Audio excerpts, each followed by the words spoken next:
Hi, and welcome to Stork'd. This is the podcast in which we talk about the many ways to build and define family. And I am so excited to introduce you to Jenna Guadagni. Jenna and I have known each other for a number of years now, maybe 3-ish. And when I met Jenna, the first thing that really struck me about her is her ability or her willingness to dive in and take these big, bold moves. And we're going to hear about some of those moves today.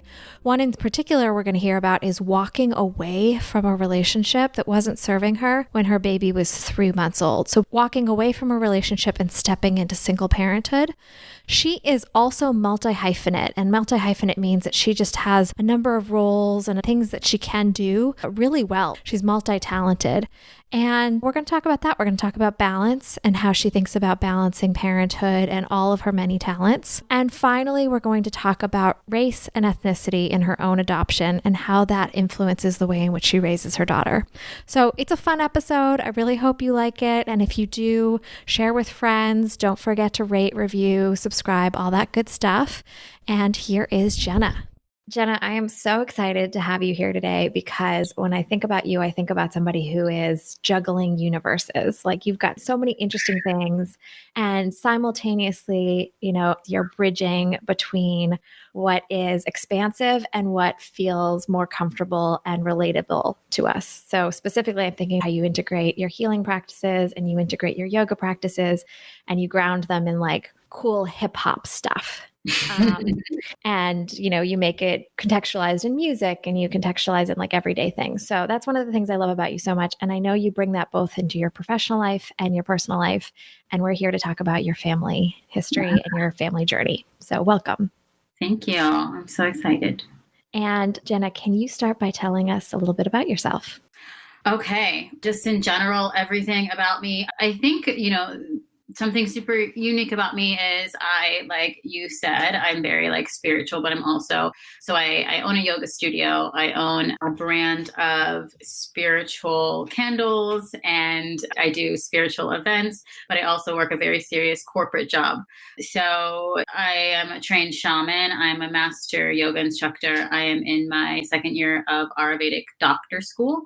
I am a meditation teacher and I've studied everything metaphysical that you could ever imagine. But I've also taken so many Excel courses and corporate business writing courses and practical sort of achievement courses. So I think the very unique thing about what I do and the very unique things about what I like to teach is that you can marry the two and still live in balance. So I also am a single mom to a 6-year-old little girl.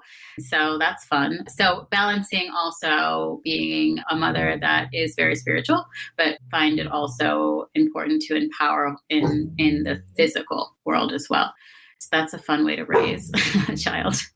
So the trifecta of corporate life, you said Excel spreadsheets, spiritual life, and family life. And I can hear your daughter and your dog in the background. And that's just so lovely, right? Because there's nothing more balancing than being recording with family involved. So that's great. Right.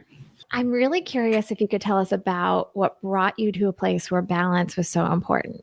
How did this come about for you? The ability and the desire to hold all of these things simultaneously.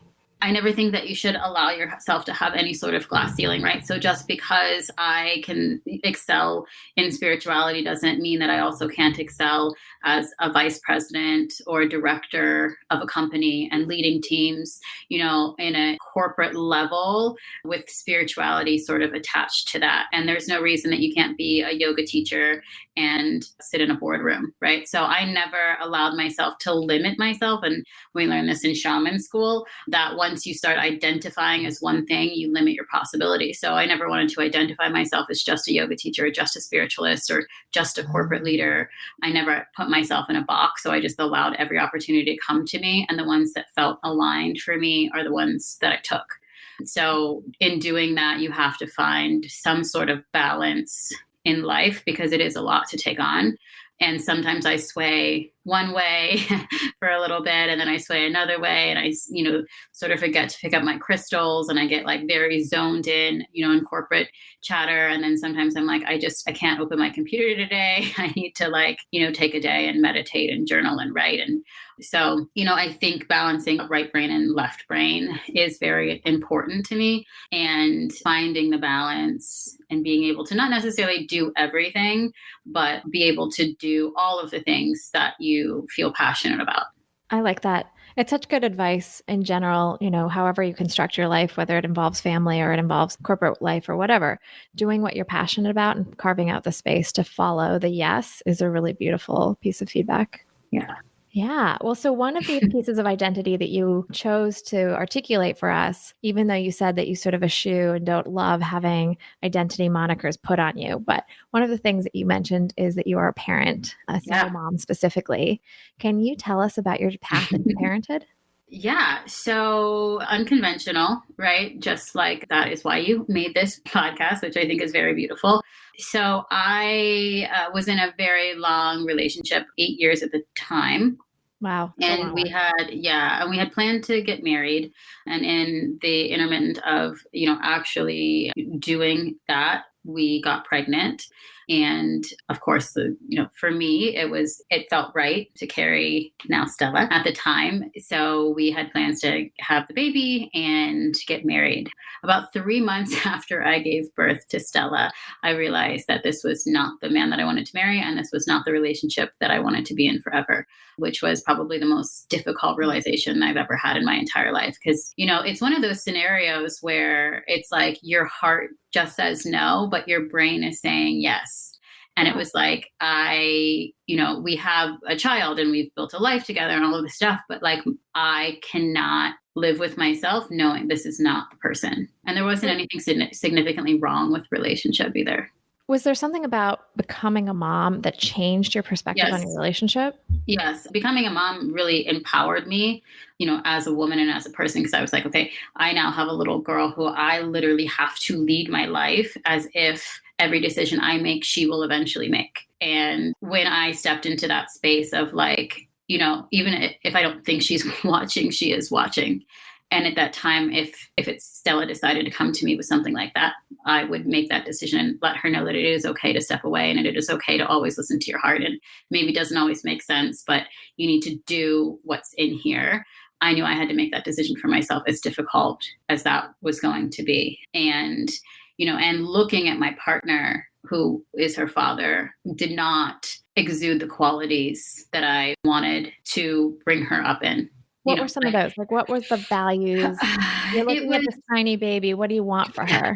The values were very old school, very strict, very, conformed, very judgmental, very large racial undertones, the immediate. So his family is Haitian. And so they wanted things to be done in a Caribbean way. And we don't identify in this way. We identify in that way. We don't identify as Black. We identify as Caribbean with French ancestry and, some different things that I was just like, okay, this doesn't really sit right for me. A lot of judgment to me as a mother from him and his family. And I was not in a happy place, along with some other mental health and addiction issues that, presented themselves more after Stella was born. So it just was not, On his side, the mental health and addiction. On his side, yeah. Mm-hmm. So contrast that with the life that you want for her or wanted at the time. When you said you're looking at a set of values that don't feel right to you and you're realizing he's not the person you want, what did you want for her? For her and for me, I wanted, the freedom to, be free, make choices without judgment, live in a climate of flow, of ebb and flow, right? Without a lot of restrictions. I wanted her to have someone that was a support system, regardless of, what was happening. Someone that she watched support her mother, which was not happening. Someone who supported her mother's dreams as well, who was, had my back and said that, go out and work. I got this, without the guilt to follow. So I wanted her to see both of her parents inspiring and supporting each other through every scenario and situation. And if she couldn't see that from both of us, then at least she could see that from one person, inspiring and supporting myself if I wasn't going to have that counterpart. Oh my God, that's so special. And it's regardless of whether or not you have kids, I think that's the dream. The goal is always to have anybody in your life, whether it's a partner or a friend or a sibling or whomever, to really be like that champion for you. Right. And what I'm hearing you say is that if you couldn't get that in a partner, you wanted to be that for yourself. Exactly. So how does somebody who's had a 3-month-old baby walk away from an 8-year relationship? A lot of belief in self, a lot of fear, a lot of walking with that fear, sitting with it, but not living in it, a lot of prayer, believing in, my manifesting powers, as well as, my skill set and what I could offer the world. But it was very scary. I mean, I moved into an apartment that I couldn't afford, in a neighborhood that I couldn't afford, with a job that was not super steady. But, the only way to grow is to jump. And I had given up enough of my time and energy not jumping. So, I mean, there was no worst case scenario for me. The worst case scenario for me was being where I was. So nothing else could have been, more detrimental to my life than walking out. It's amazing to say that the situation I'm in is my worst case scenario. Yeah. What were your prayers like at the time? Oh, I was praying for strength. I was praying for very small miracles. Every small thing that went right, I leaned into. I was praying for Stella to feel safe, even though I was ripping her out of a home that she'd known, taking her, away from a dynamic that she had been used to. So I was praying for her well-being and mental health and kind of understanding. I was praying for her father to understand and support that I wasn't happy. So it was a lot of surrender through those times. Yeah. So fast forward, she's now 8? 6. 6. Oh gosh. 6. And when I met you, she was 3, I think. She was just turning 3. Yep. Oh my goodness. So time is gone. What's your involvement, co-parenting, et cetera, relationship with her father? Is he involved? He is involved. So I haven't shared this with anybody yet, but I am in a new committed relationship. Cool. And I have just moved to Chattanooga, Tennessee. I was thinking, I'm looking at your background, and when I met you first, and for the duration that I've known you, you've been in Miami. And I'm looking at, for those audience members who can't see what I'm seeing, very heavy wood tones behind you. And I'm thinking, where in Miami is this? Yeah. So we moved. Stella's with me here. So our co-parenting, it's unique. We're still working through it every day. It's a huge challenge. He knew that he couldn't support her the way that I could, financially, emotionally, and, time-wise. So that he decided, I'm going to do what's best for her and not what's best for me. And he let her come with me. So right now we're working through a parenting agreement as to what that's going to look like. But it's tough because it's a lot of blame. And, he says, you took everything away from me and all I had was her, and you left me and now you took her with you. So it's a lot to work through. And one of the most important things that I have to continue to remind myself is that I'm not responsible for his emotions and his feelings. All I can do is try to be kind and supportive. And I never want to narrate the relationship between Stella and him ever. So what does that mean, narrate the relationship? So, their relationship is their relationship. And that is a sacred thing that I would never take away from my daughter. What we have and our issues are completely separate from that. And I sing his praises to her. So I never want to be the narrative to how she feels about him or could potentially feel about him. So they have their own relationship. And I'm sure as she gets older and that evolves, she'll figure out whatever she needs to figure out for herself. But, I make sure to call your dad, get on FaceTime with him, make sure you're, filling him in about school. And I try to make sure that he stays involved and up to speed on what's happening with her. Wow. So those are some major life changes. How is she adjusting to them? She is so happy.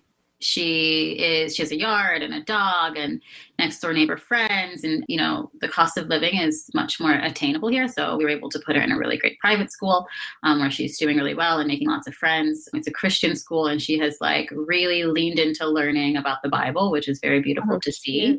Yeah, she just like loves it, and with me too, like I love source and spirit and gods and, whatever you want to call it. So it's a beautiful thing for me to see her really like lean into a higher power at this age. Yeah. Wow, that's special. I'm really curious about how you foster her spiritual development given your own spiritual path. I mean, you are a shaman, a yogi. You just use the word source and spirit. Yeah. And some of our audience members may not know what any of those terms mean or may not feel aligned with them. And now you've got a daughter who is 6 years old, and finding the Bible is a good connective point for her. How do you think about using your spiritual background and not even using it? Like, how do you teach her about these esoteric concepts? So she has grown up in a yoga studio since she could barely sit up. She used to sit on my lap on the mat while I taught yoga. She's played the sound bowl since she was 2. She has laid in my mesa since she was 3, my medicine bag, my shamanic medicine bag. She has her own set of crystals that she puts out during the new moons and the full moons, and she writes her goals and we burn them together. Oh my God, I love it. Yeah. I'm sorry. I love that your daughter is 6 years old and doing moon ceremonies with her own set of crystals. Yep. She has her own that she picks out, and she's like, this is my amethyst. This is my rose quartz. She actually like organized my altar back here for me. And then we also sit and read the Bible. So for me, it's whatever she connects to. And there is absolutely no source of spirit that is negative. Right. So whether she calls it Jesus, she calls it God, she calls it angel, she calls it source, she calls it whatever she calls it, whatever she wants to learn, I feed it to her. And then she is so welcome to make whatever decision she wants to make as she gets older. But I want to give her all of the tools. Is there anything about her growth over the past 6 years, particularly as she deepens into this her own spirituality, her own independent spirituality, that is surprising or exciting for you as a mom to watch? The thing that's most exciting for me to watch, I don't think is necessarily like grounded in the spirituality. It is the compassion that she has for everything and everybody, whether it's a dog, a cat, person. She can get upset, but then immediately sees the compassion component of the action of the person, right? Where she'll say, something along the lines of, Ari pushed me in the playground, but I know she was upset because her mom forgot her brownie. So I didn't get mad at her. So it's like she can see it from like a perspective of like, I know that this person isn't doing this to me. They're doing it, because of themselves. And I think that is just a lesson that is just immeasurable. I hope that she keeps that forever, that those things don't affect her. Is that something you fostered in her? Like, did you teach empathy, or did she just come out knowing it? I would like to believe that I'm a very empathetic person. It's very, very, very rare that she sees me angry at anybody or at anything. When I've had conversations with her about, she didn't do that because she's upset with you. She did that because she's hurting. So like, let's give her love instead of more hurt or more pain. Let's pray for her. Let's put a crystal outside for her. So I think that from watching that, she's really leaned in to compassion and forgiveness. Oh, that's sweet. I want to talk about 2 things, and I'm sort of debating personally which one we start with, but I think we're going to go in the upbringing direction. So Tell us about how your own upbringing has shaped how you parent Stella and where you are today. My upbringing was very painful. I am adopted, and I grew up in a predominantly white community, and my parents are both white, very, very white. So I didn't learn a lot about culture. I don't think that the fact that I was different was ever embraced. My mom had some very severe mental illness, depression, anxieties, and I was the source of her release of frustration. So very abusive from when I can remember till about 14, 15, until I started to kind of blossom and quote unquote make her proud. When I was captain of the cheerleading squad and I was the lead in the high school play and I was getting really good grades. And then so she kind of leaned into me as a source of living through. So that was very interesting. It was also, as I got older and started doing spiritual work, I realized, there always felt like there was a piece missing in my life because I never had all of the pieces together. Family is very important, and knowing where you come from is very important. I think your ancestry, and those were things that were missing for me my whole life and are still missing for me. So I was going to ask, have you filled those? Yeah. Have you felt that like missing hole? Has it been addressed, or is it still sitting there? Yeah, I have not. It's something I'm working through. I have this fear of just like my mother having, just a full on panic meltdown anytime I bring it up or ask any questions. So I'm Why do you think it's triggering for her that you're exploring your background? Right. It's triggering for her because she needs to feel a sense of power and connectiveness. She adopted my brother and I, and then she adopted my brother's child. So she needs to feel needed. And that's one of her struggles. But she needs to feel like she's the only one. And I don't think that she feels like there's room for anybody else. Do you think that's a product of your adoption, or do you feel like that is just unique to her? It's unique to her. Yeah, I believe it's unique to her because I have met other situations similar to mine where the parents were like, yes, you should, I'm not going to take that from you. You should know. And, that's only a decision a person can make for themselves. So I think that that's unique to her. Maybe, maybe a few other parents feel like that inwardly. And how about your brother? So you and your brother are biological siblings? We are not biological. We're 10 months apart. Mm-hmm. My biological brother has severe learning disabilities, so we've never been close. We've never been able to have a brother-sister relationship. He has a lot of addiction issues. He has a lot of behavioral issues, a lot of anger issues. So we love each other, but we don't have a brother-sister dynamic in any sense of the word. And were you adopted simultaneously, or was it? He was adopted at 10 months old, and then I was adopted at a year. So no, we were not adopted simultaneously, but we did come from the same foster home. Okay. So for your adopted brother, has he also started to explore or be curious about his parentage? Is he making the same choice as you, which is for right now, I'm not going to pursue that because I'm worried about triggering something, or is he pursuing it in a different way? He's made the same choices as me. Same thing. My mom made us feel very guilty about it our entire life. So it's kind of a subject we don't touch on, unfortunately. Yeah. There's always those third rail issues, like in any family, where it's just too painful to go there sometimes. Right. How is having that parent who, it sounds to me like you need to be a little careful with her emotions and a little, maybe even performative so that you can be the best in order to win her approval. How has that shaped your parenting? I used to wake up in the middle of the night in tears and sweats and completely scared that I was going to have learned all of my parenting skills from my experience with my mother. And I was afraid that because I didn't have any of the tools or the mentorship of like what a mother should truly be to foster a child's uniqueness and energy and, and specialty and any of that, I was in such fear that I would have no idea what to do. And that's what my default would be. So when Stella was born, I was so afraid to even like almost touch her for the first 3 months. And that became a very judgmental and point of contention with me and her dad, where, his entire family was judging me and, oh, how that's so weird. A baby cries for the father and not the mother. And, you would think that the 3-month-old wants to be with her mother and she's reaching for her father. Like, what's going on here? But I was really just afraid that I was going to mess it all up in 3 months and I was going to break her and, something was going to happen to her.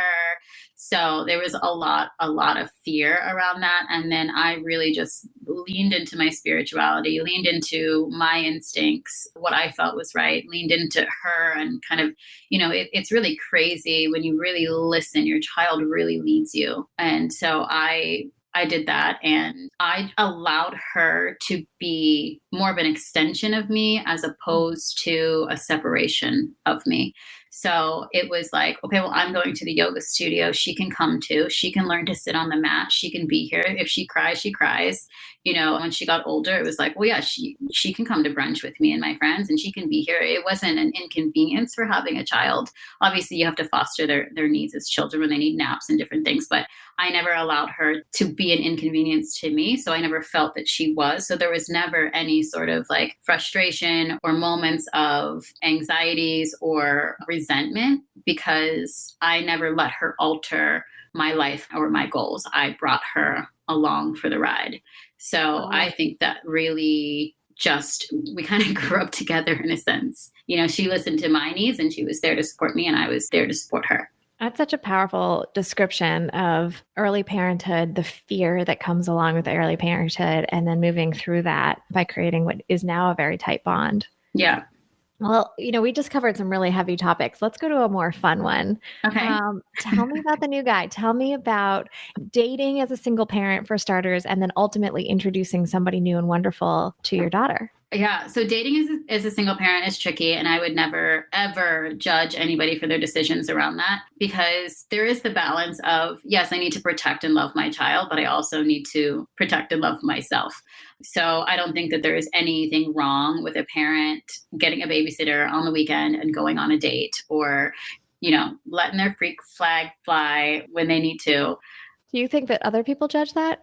I think, yeah, I do. I think that, a lot of single moms that I talk to and try to empower are like, well, I couldn't go on a date. Like, I need to be back for bedtime. And like, she can't meet this guy. Like, I don't even know or it's going to scare him. And the very unique thing about me, whenever I was dating, I never told them that I had a child until we were like kind of felt through the relationship. And for me, it wasn't that I was in any way embarrassed by it. I just wanted them to know that me having a child was not a defining factor in like us dating. And it wasn't going to be an obstacle, right? Because I think a lot of people make their children obstacles.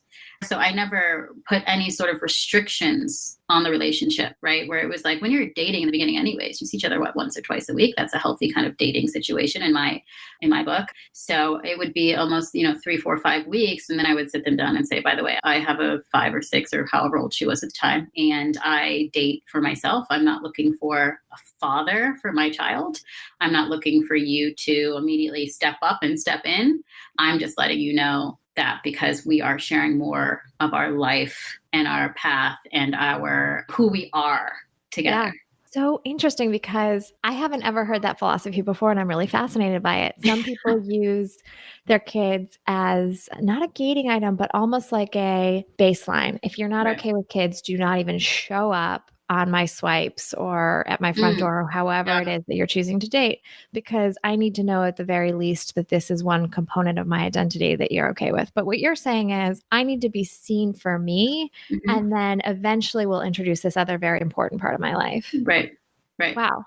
Right. Because at the end of the day, that relationship is my relationship. So how did you manage the introductions? How did you manage the what if somebody doesn't get along with your daughter, or your daughter is like, I do not like this person? Did you have rules in place? Like, they will only be introduced to my daughter at this month, or? No, I never had any rules. I always said what felt right. And I believe that I'm a really good judge of character, and that I can really feel somebody's heart. And I can't imagine dating someone or getting to a point where I wanted them to meet Stella and them not being a good fit. I think I could weed that out and say, like, okay, this person is not consistent. This person doesn't show up when they say they're going to show up.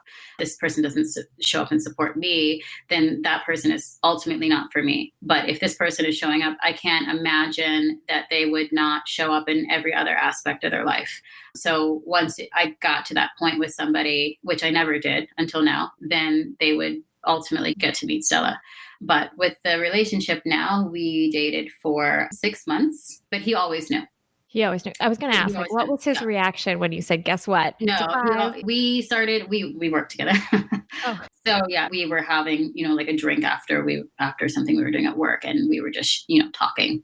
It wasn't a romantic situation at the time. So we were just having a drink, and we were, talking back and forth, and, I was sharing with him, about Stella. So he always knew. But I mean, within the first month or so, I was like, yeah, this is the guy. But then we took it very slow because it was like coronavirus and there was a lot of dynamics happening. So we took it slow, and he actually didn't meet her until July.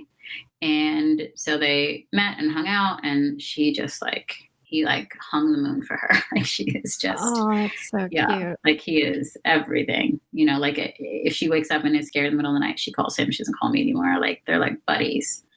And so you're living with him? We are. Yeah, we are. It's interesting because you said at the very beginning when we were talking about dating, you said, I'm not looking for a father for her necessarily. Right. And yet you're living with a man whom she calls when she has night terrors. Yeah. That sounds like a little like fatherly. How does he think about his own role? Well, it wasn't that I wasn't looking for a partner that could be a father for her, but that wasn't a deciding factor in me going on dates, right? I could have dated somebody forever and him never have taken in the fatherly role, but I would have lived in my place, he would have lived in his place, and that relationship could have played out however it needed to play out. And whether that meant, you know, I'm a mom Monday through Friday and we have a great time on the weekends, you know, ultimately, who knows how long that would have made me happy, but I wasn't going into any sort of relationship like sizing them up and down as father material, right? Oh yeah, that makes sense. Yeah. So, but when I know so many people, and you probably do too, that marry somebody because they're going to be a good dad, but they're not necessarily a good partner for you. Exactly. So, I mean, he was a good partner for me and a great dad for Stella. So I hit the jackpot on that one. But yeah, he loves his role. I think it's a little challenging at times because she is 6. So he missed like a lot of the early stuff, and he was there for that. And it's, you know, she's very attached to me. So it's kind of like, okay, Stella, you can like spread the love here, like, you know, make sure you're addressing Ryan as well as, you know, so it's a little like strange to get used to for all of us, but we're working through it. Oh, that's so beautiful. Yeah. So do you have any, I want to say like advice or feedback or insight? Do you have any insights for single parents as they explore their journey forward into dating, into integrating families, etc.? Oh, wow. Yeah, I do. Well, first of all, for single parents, I think the best advice is like I said, date for you, you know, find a relationship that works for you and then worry about the integration part later. Because most of the time, if this is your person, you're going to pick a good person, and you shouldn't worry about, you know, how they're going to interact with your children. And you want to really know this person before you start to integrate a family and a relationship. And then integrating the relationship, I think, you know, integrating families and bringing families together and combining them. I think the biggest and most important thing is communicate. I think Ryan and I had like a little bit of like a power struggle in the beginning where it was like, you know, I was so used to being mom that he would start to handle the situation, then I would jump in and want to finish it. And he was like, well, no, you know, if she's going to respect me and I'm going to be, you know, a part of this family, like you need to trust me to handle things. So I think it's, you know, you need to constantly communicate and say like, okay, here are the boundaries and here's what I'm dealing with. This is how I'm feeling, you know, and it's also very important that he is very involved in the relationship that I have with her father. And he also understands the relationship that Stella has with her father. So I think everybody needs to be kind of on the same page. And there are some very uncomfortable conversations that need to happen. But ultimately, it's definitely a process, but you don't want to give up on it. But that's in every family. You know, that's not even necessarily in a blended family. It's, you know, when you have your own biological children, you're going to have disagreements on parenting. And I think I was so used to doing things a certain way, it was hard for me to allow somebody else to take some of that control. Do you miss some of the single parenting days? I've had friends who talk about, or people on this podcast who talk about single parenting as being so awesome because you get to have all of the love. You know, you get to have all of the things. And now you're sharing it with somebody else. Yeah, I don't. I am ecstatic to see how big my daughter's heart can be. And now she has like 7 sets of grandparents and a bunch of cousins and a bunch of aunts and uncles. And it's thrilling to me. And she's, you know, at the moment, she's an only child. So it's really beautiful to me to see her get to have such a big family, such a big extended family. And so many people who are invested in her and her growth and, you know, making sure that she's raised right and has everything that she needs. So I love to share the love. I live by the quote, the best moments in my life are spent with my child, and the best moments in my life are spent without my child. I've never heard that one, but I really like it. Yeah. So, I have so much fun, and Ryan and I get to go out and, and she's with his parents and getting to know them and getting to love them, and they're getting to love her. So, I never was one of those parents that was like, I need you all the time and you need to be like on top of me. I'm like, go, explore, go here, and so the only thing I miss is the consistent weekends. When she was with her dad. When she was with her dad. Yeah. That was nice because I could be, off. Yeah. Off duty. Yeah. Totally. Fully off duty. So that's the other thing. That's the other thing I miss. Yeah, exactly. I have to ask the race question because you articulated that your upbringing was uncomfortable because you were one of the few people of color in a very white neighborhood. You've now moved your daughter to Tennessee, which some parts of Tennessee are very diverse and some parts are not as diverse. How are you addressing? Absolutely not diverse. Yeah. Okay. So you're now raising her in a similar ethnic background as the one that you didn't love growing up in. How does that, Right. How do you navigate that? Right. There's 12 kids in her class, and they are all white. Every single one is blonde hair and blue-eyed. So navigating that, and I think what my parents didn't do was have conversations that don't necessarily put her in a box, but make her aware that everyone doesn't necessarily need to identify as the same thing. Ryan is also of color. So I think, the dynamic in the house is a little different than what I grew up in, where, I understand racial climates and I'm invested in it, as opposed to my parents couldn't even begin to bring themselves there.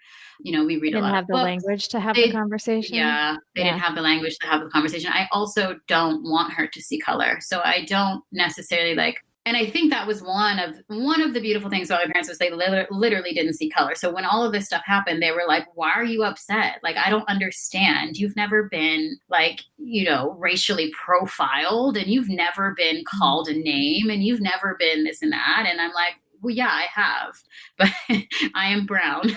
They didn't see that. So that was a kind of a beautifully naive thing, but also, I think we just foster our heritage in a sense, right? So we read books that have different colored people. So it's not just one race. And I think, we take her to museums and we watch TV shows and we travel and she comes along for that. And then she will have, a lot of time in Miami with the very diverse family that she has. But I think as she gets older, I want it to be an open platform of how do you feel?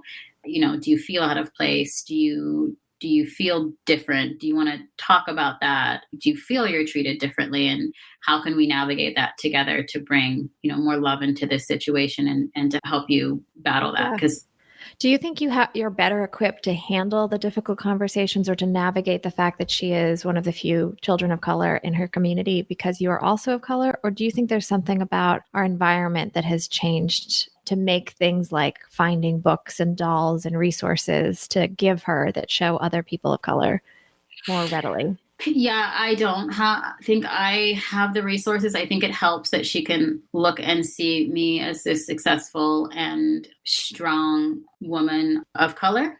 I have no idea how I'm going to handle it at all. I have no idea. All I can do is, listen and then try to provide answers and support. But yeah, it's really tough because you don't want to put the idea in their head, but you also don't want to ignore it. Oh, yeah. I hadn't thought about it as putting the idea in her head, but yeah.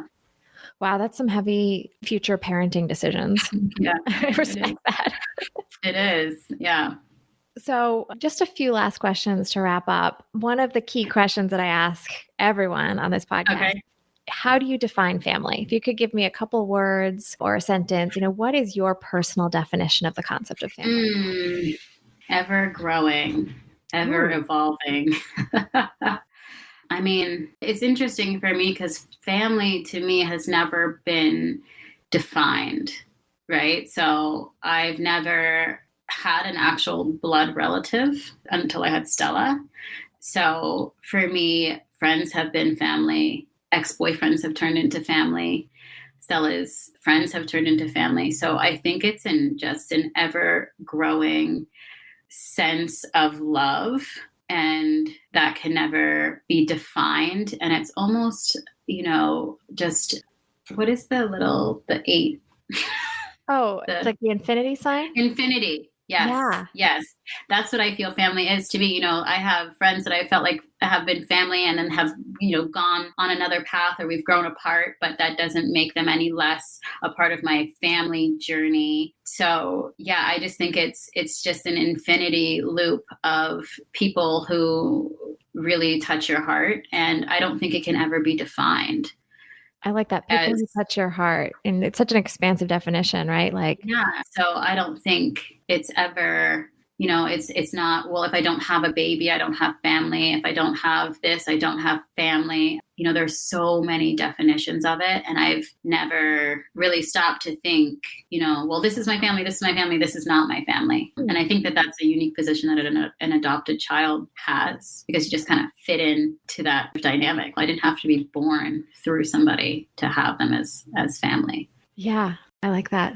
As you sit today with your family life definitely evolving, a big move, a new person in your life, a change in your co-parenting relationship with Stella's dad, where do you think your family journey is going?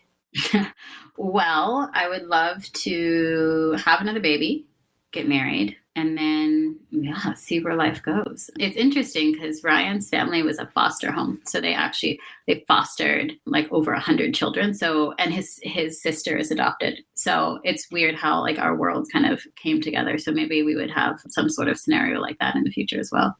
Does that make him uniquely suitable to integrate into your life and into Stella's life? Yeah, it is. And his sister and I have really bonded over our very similar journeys. So that's been a nice piece. Well, it's been so lovely to chat with you. Is there anything we haven't covered that you'd really like to make sure our audience hears from you? I think we covered everything. I honestly could spend another couple hours here chatting with you, but I want to be sensitive about your time. If we want to find you, if we say, okay, this story is so exciting, or I want to learn more about the yoga studio, or what is a shaman, anything like that, where do we find you? You can find me on Instagram at JDUHNNIE. And where does that come from? So my last name is Guadagni. And when I was a cross-country runner, everyone just called me Dunny because it was just, they couldn't pronounce the beginning few syllables. So I was always Dunny. Everyone would just call me Dunny. All right. Well, I am sure we'll have lots of people following you now because your story is so compelling. I'm so grateful for you for sharing with me today. Yeah. You are wonderful. And so are you. Yeah. Thank you for coming on today. Thank you for listening to Stork'd with your host, Julia Carroll. This podcast is changing the conversation around the ways people define and create family. If you like what you hear, please support us by sharing with friends and following on Instagram at Stork'd_podcast. We also always appreciate it when you rate and review us wherever you listen to your favorite podcasts. For more information, visit storkedpodcast.com to sign up for our newsletter. That's STORKD podcast.com.